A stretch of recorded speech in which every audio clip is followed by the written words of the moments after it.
రామచంద్ర అన్న గారు ఆమరణ నిరాహార దీక్ష ఈ రోజుకి రెండో రోజు కొనసాగుతుంది.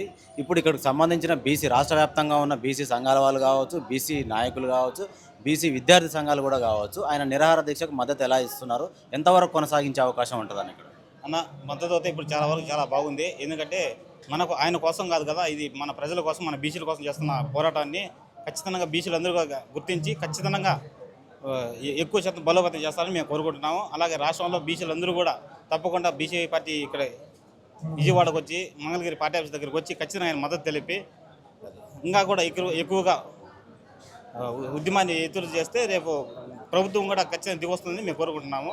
తప్పకుండా వస్తారని మేము ఆశిస్తున్నాము. అంటే గత ప్రభుత్వంలో కావచ్చు, ప్రస్తుతం ఉన్న కూటమి ప్రభుత్వంలో కావచ్చు, బీసీలని నమ్మబలికి కొన్ని హామీలు ఇచ్చి ఓట్లకు ముందు కొన్ని మాయమాటలతోటి ఓట్లు వేయించుకొని వాళ్ళు అధికారం చేపట్టిన తర్వాత మళ్ళీ బీసీలకు అన్యాయం చేస్తూ ఉన్నారని చెప్పేసి రామచంద్ర యాదవ్ గారు గతంలో కూడా బీసీ ఫిబ్రవరి 22వ తారీఖున కూడా దీక్ష చేపట్టారు. ఇప్పుడు కూడా ఈ నెల 11వ తారీఖున ఈ రోజుకి రెండో రోజు కదా.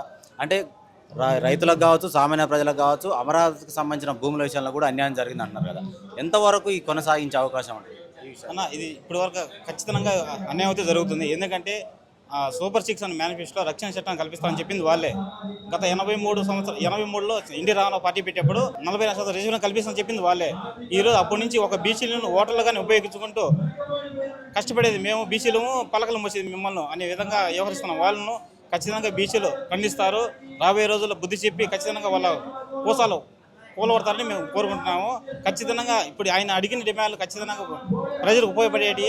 రెండోది సామాన్య జరిగే విధమైన డిమాండ్లే కాబట్టి మేము చేస్తారని ఆశిస్తున్నాము, చేయాలని కూడా కోరుకుంటున్నాము. అన్న నమస్తే, మీడియా మిత్రులకు స్వాగతం సుస్వాగతం. మాకు ఇక్కడ అన్న చేపట్టిన దీక్ష కోసం మేము ఎన్నో దేశాలు వదిలేసి ఇక్కడికి వచ్చాం. ఈరోజు మా ప్రోగ్రాం అన్న చేస్తున్న నిరాహార దీక్ష కొనసాగాలని మేము అనుకోలే. కానీ ఆయన బాధ చూస్తూ ఉంటే మాకు ఈ కండలో నీళ్ళు, ఈ కండలో రక్తం వస్తుంది. నిజంగా చెప్పాలంటే చంద్రబాబు నాయుడు గారు మీకంతా చూస్తూనే ఉన్నారు, ఈ మీడియాలు మీ దగ్గర వస్తూనే ఉన్నాయి. మేము ఓట్లు మీకే వేసాం, మేమేమో ఎవరికో బేలా. కనీసం మా పైన జాలి చూపించి దయాదాచి చూసి కనీసం ఆయన చేస్తున్న దీక్ష కన్నా మీరు ఆయన చేస్తున్న కృషి అన్న చూసి మాకు న్యాయం జరగాలి, మాకు మీరు చేస్తారని ఆ నమ్మకం మాకు ఉండాలి. మీరు చేసినారంటే నిజంగా ఇట్లా మీది బ్యాన్ వేసి మా బీసీ సోదరులందరినీ పిలిపించి నడి రోడ్డు పైన మా చిట్టివేలు మండలంలో మీకు పాలాభిషేకం చేస్తానని విన్నవించుకుంటున్నాను. కనీసం ఆయన అన్నము నీళ్లు లేకన్నా అక్కడ కూర్చొని నిరాహార దీక్ష చేస్తూ ఉంటే కనీసం చీమలు గుట్టినా దోమలు గుట్టినా అక్కడ ఎంత బాధ ఉంటుందో ఆ నరకం ఏందనేది మాకు తెలుసు. ఈ విధంగా మేము బీసీ సోదరులం అంతా ఇక్కడికి వచ్చి చూస్తూ ఉంటే మాకు నిజంగా అంత బాధ వేస్తుంది, ఈ గుండెల్లో కరిగిపోతా. అది ఆయన చేసే నిరాహార దీక్ష అంత బాధగా ఉండదు మాకు. చీమ కుడితే తట్టుకోలేమే, దోమ కుడితే తట్టుకోలేమే.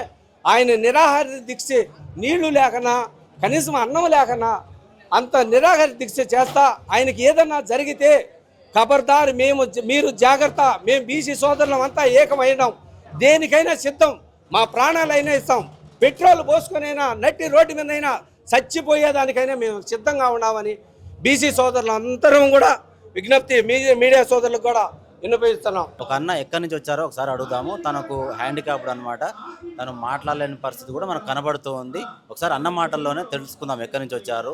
అన్న నమస్తే. అన్న నమస్తే అన్న. మీ పేరన్నా? మా పేరు నూకరాజు సందీప్ యాదవ్. ఎక్కడి నుంచి వచ్చారన్న? తిరుపతి జిల్లా రైల్వే కోడ్ నియోజకవర్గం సిద్ధారెడ్డిపల్లి. మేము అక్కడి నుంచి 3 రోజులు అయిందన్న ఇక్కడికి వచ్చి మేము.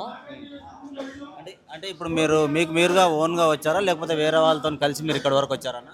లేదన్న, ఓన్గానే వచ్చాము. అన్న పార్టీ లీడర్ ముందు నుంచి కూడా అన్నతో కలిసి నడుస్తూ ఉన్నాము మేము. ఆ రైల్వే కోడల్లో పార్టీ లీడర్ కూడా పార్టీని బలోపేతం చేయడానికి మా వంతు సహాయంగా మేము కృషి చేస్తున్నాము. ఇంతవరకు కోయేటి ఎన్ఆర్ఐ ఉన్నారు, వాళ్ళ తర్వాత మేము అక్కడ పార్టీని బలోపేతం చేయడానికి మొన్న ఎలక్షన్స్ కూడా కండక్ట్ చేసాము. క్యాండిడేట్ని నిలబెట్టి అన్ని ఎలక్షన్స్ కూడా కండక్ట్ చేసాము. అంటే గత ప్రభుత్వంలో కావచ్చు, ఇప్పుడున్న కూటమి ప్రభుత్వంలో అయినా సరే మీరు హ్యాండిక్యాప్డ్ కాబట్టి పింఛన్ ఇవ్వడం, మీరు ప్రతి నెల పింఛన్ తీసుకోవడం జరుగుతుందన్న? నేను వైసీపీ ప్రభుత్వం ఉన్నప్పుడు నేను వాలంటీర్గా చేస్తాను. వాలంటీర్కి చేస్తానా. నేను అప్పుడు నరేంద్ర మోడీ గారిది రామచంద్ర యాదవ్ గారి ఫోటోలు స్టేటస్ పెట్టానని అమానుషంగా ఎటువంటి ఇన్ఫర్మేషన్ లేకుండా వాలంటరీగా ఉన్నప్పుడు కూడా నన్ను తీసేశారు ఈ వైసీపీ ప్రభుత్వంలో. దాన్ని అడిగాము చేసాము అంటే మీరు మా చేస్తున్నారు స్టేటస్ పెట్టకూడదు చేయకూడదు అనేసి. ఇచ్చినదంటే అదే ఇబ్బంది లేదు, వస్తుంది, దానికైతే ఎటువంటి ఇదేం లేదు. అంటే ఇక్కడికి ఇప్పుడు ఈ నిరాహార దీక్షకు మీరు రావడానికి ముఖ్య కారణం ఏంటన్న అసలు ఇక్కడి వరకు రావడానికి? ఇక్కడ వరకు కారణం అంటే బీసీలో వెనకబడిన వర్గాల కోసము భారత చైతన్య యువజన పార్టీ జాతీయ అధ్యక్షులు వారు గోడే రామచంద్ర యాదవ్ గారు చేపట్టిన ధర్మదీక్షకి ఇక్కడికి రావడానికి కారణం అంటే బీసీలు ఆల్రెడీ వెనకబడి ఉన్నారు. 40 సంవత్సరాల నుంచి ఎన్నో రాజకీయ పార్టీలు వస్తున్నాయి పోతున్నాయి అన్నీ జరుగుతున్నాయి, అందరూ వెనకబడినారు. ఇది ఎవరు ఆలోచించాల, ఒక ఆలోచన అన్నకు వచ్చి ఆయన ముందుకు రావడం మాకు చాలా గర్వకారంగా ఉంది. అలాంటి వాళ్ళని మనము సపోర్ట్ చేసుకొని ఇంకా ముందుకు తీసుకెళ్ళాలి. అంటే మీరు అంత దూరం నుంచి మీకు కాళ్ళు సరిగ్గా లేకపోయినప్పటికీ మాట్లాడే విషయంలో కూడా కొంచెం ఇబ్బంది అవుతున్నప్పటికీ రైల్వే కోడూరు నుంచి ఇక్కడ వరకు వచ్చారంటే మీరు బీసీలలో ఐక్యత పెంపొందించడానికి, బీసీల హామీలు నెరవేరడానికి నేను కూడా తోడుంటా అనే ఒక ఉద్దేశం మీద వచ్చారు. ఎట్లా అనుకోవచ్చు? అవునన్నా, అది బీసీలు 5 డిమాండ్లు నెరవేర్చేదానికి నేను కూడా బీసీ సింహగదికి వచ్చా, అప్పుడు కూడా ఉన్నా. ఈ 5 డిమాండ్లు నెరవేరాలి, బీసీలకు నా మద్దతు ఉన్నదని తెలిపేదానికి వచ్చానన్నా.